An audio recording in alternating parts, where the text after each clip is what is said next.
আসসালামু আলাইকুম। প্রায় ৪-৫ দিন হয়ে গিয়েছে আমরা আমাদের খামারের কোন রকম আপডেট দিতে পারি নাই। তো যাই হোক, গত ৩-৪ দিন আগে আমরা আমাদের মুরগির বাচ্চাগুলোর লিটার পরিবর্তন করে ফেলি। আর লিটার হিসেবে আপনারা সবাই হয়তো জানেন, আমরা 0 থেকে এখন পর্যন্ত আমাদের মুরগির বাচ্চাগুলোকে ধানের চুচা দিয়ে এসেছি। আর ধানের চুচাগুলো আলহামদুলিল্লাহ অনেকটা ভালো কাজ করে, মুরগির বাচ্চাগুলো অনেকটা সুস্থ থাকে ধানের চুচা লিটার হিসাবে দিলে। তো যাই হোক, আমরা গত ৩-৪ দিন আগে আমরা আমাদের খামারের লিটারগুলো আমরা পরিবর্তন করে ফেলি। আর ওইখানে আমরা নতুন লিটার হিসেবে দিয়েছি কাঠের বুশি। আর কাঠের বুশিগুলো দেওয়ার পরবর্তী থেকে আমাদের মুরগির বাচ্চাগুলো একে একে অসুস্থ হয়ে পড়ে। তো এখন বর্তমানে মোটামুটি আলহামদুলিল্লাহ মুরগির বাচ্চাগুলো সুস্থ আছে, তারপরেও কিছু বাচ্চা অসুস্থ আছে। আর ওই অসুস্থতার কারণটা হচ্ছে ওই কাঠের বুশিগুলো। আমরা যখন কাঠের বুশিগুলো দিয়েছি তখন ওই বুশিগুলো অনেকটা উড়াউড়ি করতেছিল, ওইগুলোর মধ্যে যেই ধুলাবালি যেগুলা ছিল ওইগুলো অনেকটা উড়াউড়ি করতেছিল। আর ওই ধুলাবালিগুলো আমাদের মুরগির বাচ্চাগুলোর নাকে মুখে যখন ঢুকে, তো ঢুকার পরবর্তীতে আমাদের মুরগির বাচ্চাগুলো ঠান্ডা লেগে যায়। তো এখন বর্তমানে আলহামদুলিল্লাহ আমাদের মুরগির বাচ্চাগুলো মোটামুটি সুস্থ আছে।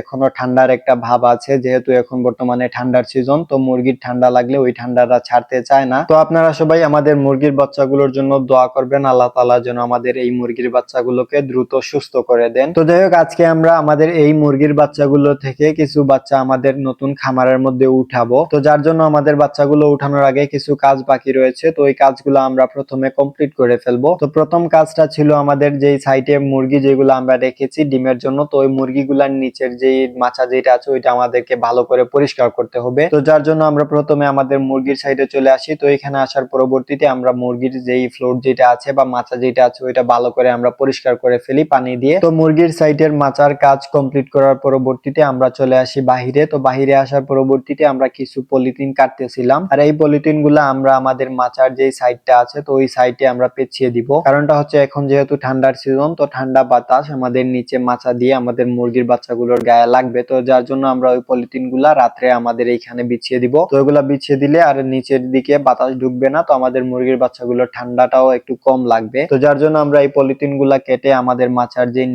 নিচের সাইডটা আছে তো ওই সাইডে আমরা ওই পলিথিন গুলা ভালো করে পেঁচিয়ে লাগিয়ে দেই। তো পলিথিন গুলা লাগানোর পরবর্তীতে আমরা ওই পলিথিন গুলা একটু একটু করে সব দিক দিয়ে উঠিয়ে রাখি, কারণ যেহেতু এখন দিন আছে তো দিনে কোনো রকম সমস্যা হবে না, আমাদের যে গ্যাস যেগুলো আছে ওইগুলা চলে যাবে, আমাদের মুরগিগুলোর কোনো সমস্যা হবে না। তো যাই হোক, আলহামদুলিল্লাহ দেখতে দেখতে আমাদের পলিথিন যেগুলো আছে ওইগুলো আমরা চারো সাইডে পেঁচিয়ে দেই। তো পলিথিন গুলা পেঁচিয়ে দেওয়ার পরবর্তীতে আমরা খামারের মধ্যে ঢুকি। তো খামারের মধ্যে ঢুকার পরবর্তীতে মুরগির বাচ্চাগুলোর যে খাবারের পাত্র যেগুলো আছে ওইগুলো আমরা ভালো করে লাগিয়ে দেই। তো খাবারের পাত্রগুলা লাগিয়ে দেওয়ার পরবর্তীতে মুরগিগুলোর যে পানির পাত্র যেগুলো আছে ওইগুলা নিয়ে পুকুরে যাই। পুকুরে গিয়ে পানির পাত্রগুলা ভালো করে পরিষ্কার করে ওইগুলোর মধ্যে আমরা পানি ভরে ওই পানির পাত্রগুলো আমরা বাহিরে রেখে দেই। তো বাহিরে পানির পাত্রগুলা রাখার পরবর্তীতে আমরা চলে আসি আমাদের যে পুরাতন খামার যেটা আছে, যেটার মধ্যে আমাদের মুরগির বাচ্চা রাখা আছে, তো ওইটার মধ্যে আসার পরবর্তীতে আমরা একে একে আমাদের মুরগির বাচ্চাগুলো ধরা স্টার্ট করে দেই। তো এইখানে যে মুরগির বাচ্চাগুলো সাইজে একটু বড় আছে, তো ওই মুরগির বাচ্চাগুলো আমরা বেছে বেছে ধরতেছিলাম। তো যাই হোক, মুরগির বাচ্চাগুলো ধরে ধরে আমরা আমাদের যে নতুন খামারটা আছে তো ওই নতুন খামারের মধ্যে নিয়ে রাখতেছিলাম। তো দেখতে দেখতে আলহামদুলিল্লাহ আমাদের সম্পূর্ণ মুরগির বাচ্চা যেগুলো আছে ওইগুলো আমরা আমাদের নতুন খামারের মধ্যে নিয়ে চলে যাই। আর এই খামারের মধ্যে আমরা বর্তমানে 150 পিসের মতো আমরা বাচ্চা উঠিয়েছি। তো ওই বাচ্চাগুলো এখানে থাকবে ইনশাআল্লাহ। তো যাই হোক, আমরা আমাদের মুরগির বাচ্চাগুলো উঠানোর পরবর্তীতে ওদের যে পানির পাত্র যেগুলো আছে ওইগুলো ওদেরকে দিয়ে দেই। তো পানির পাত্রগুলো দেওয়ার পরবর্তীতে ওদের খাবারের পাত্রের মধ্যে আমরা খাবার দিয়ে দেই। তো ওদেরকে খাবার পানি দেওয়ার সাথে সাথে মুরগির বাচ্চাগুলা এসে খাবার পানিগুলা ভালো মতো খেয়েছে আলহামদুলিল্লাহ। তো যাই হোক, আজকের ভিডিও আমাদের এতটুকু। আপনারা সবাই আমাদের জন্য দোয়া করবেন, আমাদের মুরগির বাচ্চাগুলোর জন্য দোয়া করবেন। আসসালামু আলাইকুম ওয়া রাহমাতুল্লাহি ওয়া বারাকাতুহু।